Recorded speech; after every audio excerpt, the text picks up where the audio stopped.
Boker Tov, Shavua Tov, nous sommes le 29 avril 2018, le 14 Iyar 5778, Daniel Aiko micro, David Amara à la technique.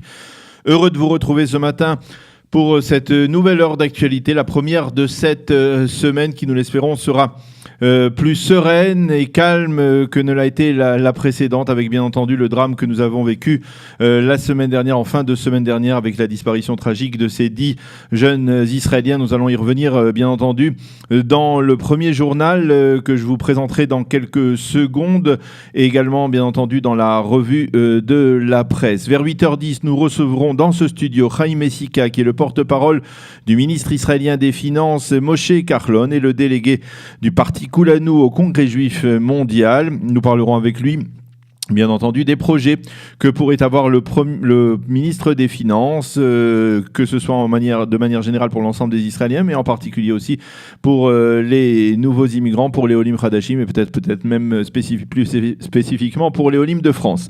Vers 8h30, ce matin, il n'y aura pas de chronique d'Eliana Gurfinkel. Elle est souffrante, elle a une angine, on lui souhaite une bonne santé, Refoua Shlema. Et donc vers 8h30 ce matin, je vous présenterai directement la revue de la presse et des médias israéliens. Et vers 8h45, nous vous diffuserons un enregistrement réalisé il y a quelques jours par Cathy Choukroun, un enregistrement de l'un des 2 soldats francophones qui ont été récompensés parmi les 120 soldats méritants invités par le président de l'État, Reuven Rivlin, durant la journée de Yom HaAtzmaout. Il le mérite bien, ces 2 soldats francophones, d'être honorés. Donc Cathy Choukroun en a interrogé l'un d'eux. Nous écouterons donc cet enregistrement réalisé il y a quelques jours donc par Cathy Choukroun. Et tout d'abord, le premier journal d'actualité de cette matinée avec une enquête qui se poursuit dans le drame qui a coûté la vie jeudi, comme je vous le disais, à 10 jeunes Israéliens dans le désert de Judée, dans le Nahal Tzafit, lors d'une excursion tragique, une excursion organisée par la Mechina de Bnei Tzion à Tel Aviv. Le directeur de l'établissement, Yuval Khan, et le directeur pédagogique, Aviv Berdichev, ont été placés en garde à vue. Celle-ci a été prolongée de 5 jours. Les enquêteurs tentent de déterminer à l'aide des témoignages des survivants les circonstances exactes de ce drame. On sait désormais, grâce au témoignage de l'une des monitrices des madrichot du groupe, que celle-ci avait prévenu son père, qui n'est autre que le numéro 2 des équipes de sauvetage du désert de Judée, un homme donc extrêmement expérimenté en matière d'excursion dans cette région. Elle avait prévenu son père de l'intention donc des responsables de la Mechina d'organiser cette excursion dans le Nahal Tzafit. Son père avait tenté de l'en dissuader, mais la jeune fille n'a pas réussi à persuader les responsables d'annuler l'excursion.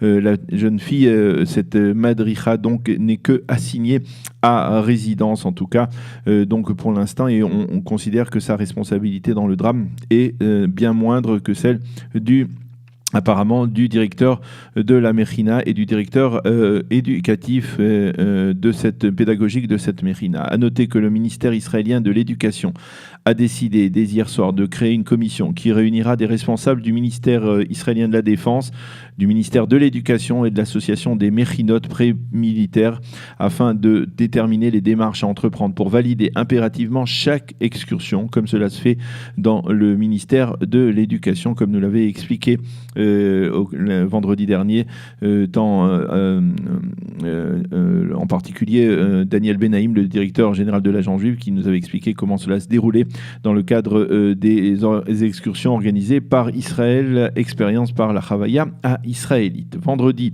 7 des 10 victimes ont été inhumées dans plusieurs cimetières à travers le pays. Les 3 dernières victimes, toutes des filles aujourd'hui, seront inhumées.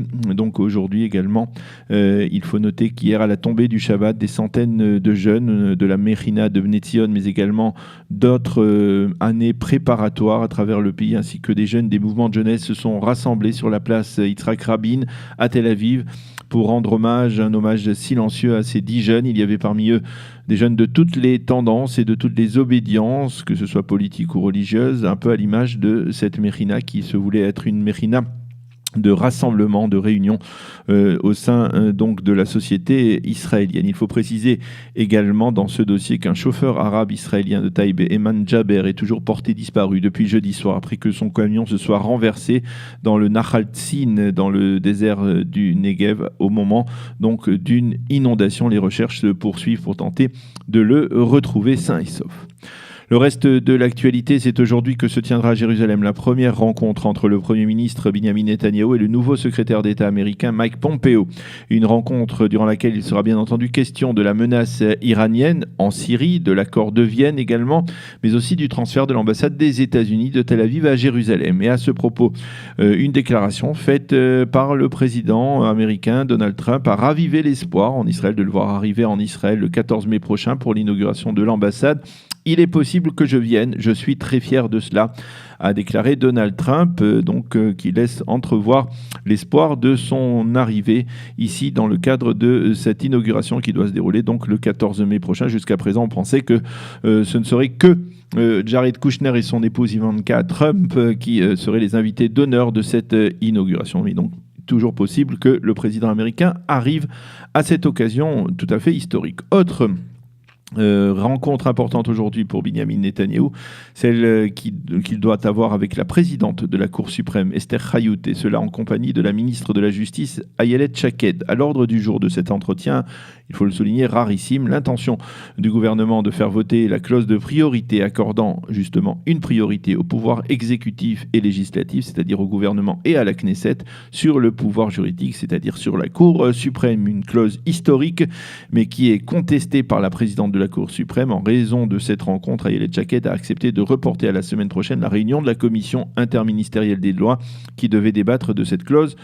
Aujourd'hui, il faut noter que la rentrée parlementaire, la rentrée de la Knesset interviendra dès demain et que cette clause donc de priorité, c'est Ifa Idgabrut, comme l'on dit en ivrite, sera débattue probablement dans les prochaines semaines dans le cadre du Parlement israélien. La météo pour terminer, le temps sera plus chaud et sec sur l'ensemble du territoire avec une augmentation des températures au cours des prochains jours.